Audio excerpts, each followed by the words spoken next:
Ya, pemirsa Insert memang penyesalan selalu datang terlambat. Oleh karena itu, kita sebagai manusia yang baik mungkin harus belajar juga dari apa yang sudah menjadi kesalahan dari Jeffrey Nicole agar kita tidak jatuh ke lubang yang sama, yaitu tidak memakai barang haram tersebut. Betul sekali, dan ini kayaknya kita terus berkali-kali berbicara seperti ini karena di tahun 2019 sendiri ini sudah tercatat Jeffrey Nicole pun menjadi artis ke-9 yang menggunakan narkoba. Dari awal tahun ini sudah banyak sekali Sekali, ya. Dan ini memang sangat mengejutkan ya, benar sekali. Mungkin harus kita juga belajar yang terakhir kali dari seorang Jeffrey Nicole ini bahwa dia juga tidak keluar malam, dia juga tidak merokok gitu. Jadi hidupnya selama ini juga sehat. Kita juga tahu dia juga sering melakukan donor darah gitu.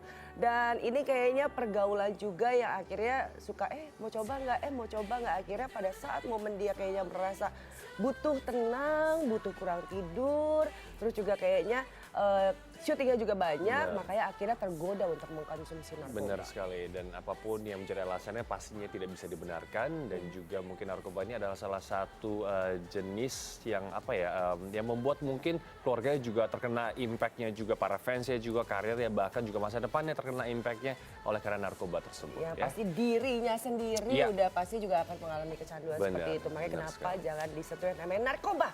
Nah, itulah kita akan menantikan aja kasus hukum yang sekarang ini sedang dihadapi oleh seorang Jeffrey Nicole. Yang kita tahu juga ya, katanya ancaman hukuman ringannya adalah 4 tahun dan juga yang terberatnya adalah sampai dengan 12 tahun ya. Oke, kita juga harapkan yang terbaik saja untuk Jeffrey Nicole agar semuanya mungkin cepat selesai.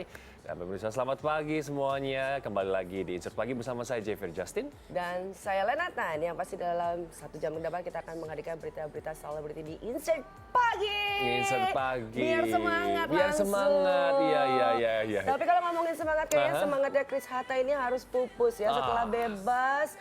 Mungkin menghirup udara segar selama 20 hari. Kita tahu pada 4 Juli kemarin sudah bebas dari kasus pemalsuan dokumen. Tapi ternyata pada tanggal 24 kembali Chris Hatta ditetapkan menjadi tersangka untuk dilakukan penyelidikan selama 20 hari ke depan atas kasus penganiayaan. Nah, kasus penganiayaan kalau misalnya untuk Anda yang masih belum clear, ini kronologisnya adalah ketika mungkin Chris Hatta dan juga pacarnya ya berada dalam sebuah klub, kemudian mungkin terjadi percekcokan, kemudian Chris Hatta mungkin langsung main tangan. Seperti itu kira-kira ya? Iya, makanya ini katanya juga dengan yang menjadi korban ini itu juga sudah punya kisah 5 tahun yang lalu.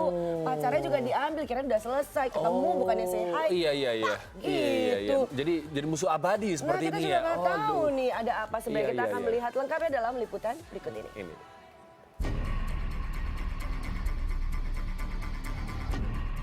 Chris Hatta kembali tersandung kasus hukum. Baru saja dinyatakan bebas dalam kasus dugaan pemalsuan dokumen pernikahan, kini dirinya harus kembali ditahan oleh pihak berwajib. Kali ini kasusnya tak berhubungan dengan Hilda, namun masih ada sangkut pautnya dengan perempuan. Kemarin, pihak berwajib baru saja merilis kasus yang menjerat pria yang bernama asli Krisdianto Hatta ini. Kira-kira apalagi yang sudah dilakukan Chris Hatta ya pemirsa Insert, hingga dirinya harus kembali mendekam di penjara yang baru 20 hari ditinggalkan. Jadi tersangka KH kita tangkap tadi malam, tadi pagi di kos-kosan temannya ya. Ini adalah laporan polisi sejak bulan April oleh korban inisial A, temannya korban cekcok dengan pelaku. Kemudian datanglah ini korban untuk melerai karena cekcok. Nah, kemudian karena datang melerai, dia malah dapat kena pukulan. Nah, seperti ini wajahnya dipukul. Ya sabar dulu. Ya, ini hasil pemukulan dipukul ya. Gitu. Ya. Oke, ya ada 5 saksi sudah kita lakukan pemeriksaan dan sudah kita lakukan visum. Kemudian juga kita sudah mendapatkan CCTV di lokasi ya. Itu kita lakukan cek ya seperti apa kejadiannya. Jadi memang benar pelaku ini adalah tersangka KH ini. Mendengar hal ini, sangat terlihat bahwa Chris sangat berani dan berlagak bak cowboy dengan menunjukkan keberanian dengan adu jotos. Hal ini tentu memberikan konsekuensi yang setimpal dengan apa yang ia lakukan. Namun apa yang ia lakukan pasti ada penyebabnya. Bak pepatah, tak ada asap bila tak ada api. Tentu yang dilakukan Chris ada alasan tersendiri baginya. Chris, kenapa kamu mukul? Karena pacar saya diganggu oleh teman pelapor, Pak. Oh gitu. Ya karena ya pacarnya pelaku diganggu oleh pelapor. Ya, yang bersangkutan dikenakan pasal 351 KUHP ya. Ancamannya 2 tahun 8 bulan.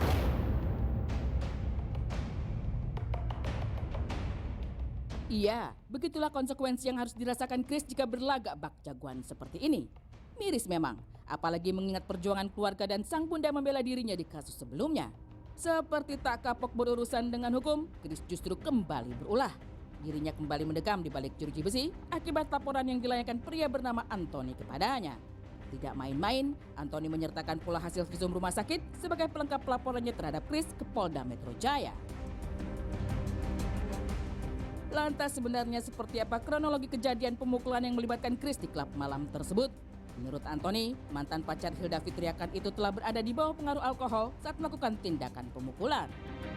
Jadi dia langsung ditahan security, gue juga ditahan security, jadi gue juga nggak bisa buat dekat, gue nggak bisa lah. Udah langsung dipisahin sama security. Jadi benar-benar gue darah ngocor, gue kejar dia ke lobby kan. Gue ajak keluar, dia diem aja cuma cengar-cengir ya gitulah. Biasa kan? Minum, yang pasti minum. Nah, Mas Oni, sedekat apa sih, kenal apa sih Mas Oni sendiri dengan Chris Hatta?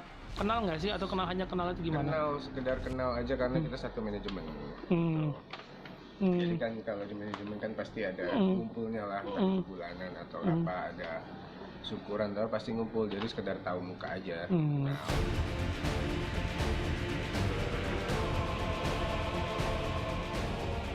Meski tidak menjelaskan lebih lanjut penyebab cekcok mulut antara Chris dengan salah seorang rekan Anthony, tetapi Anthony mengindikasikan bahwa adu mulut terjadi karena Chris merasa kesal kekasihnya disenggol tidak sengaja di klub malam tersebut.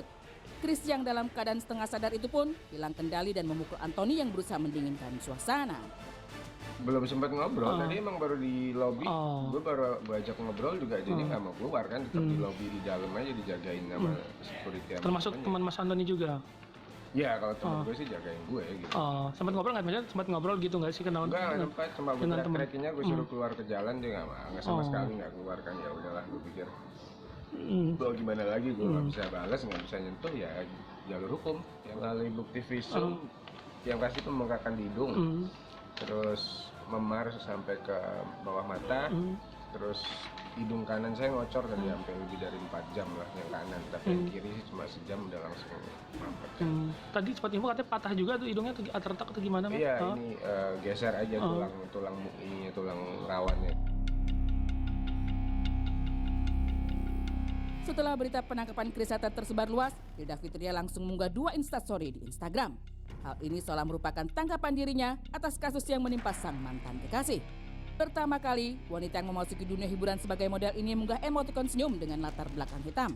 Hal ini sepertinya mengisyaratkan bahwa dirinya sedang bahagia di atas lika-liku kehidupan yang dialami sang mantan. Tak hanya sekali, bahkan Hilda mengunggahnya 2 kali dengan unggahan yang berbeda. Kali ini, mantan kekasih Billy Saputra ini mengunggah salah satu ayat dari kitab suci Al-Quran.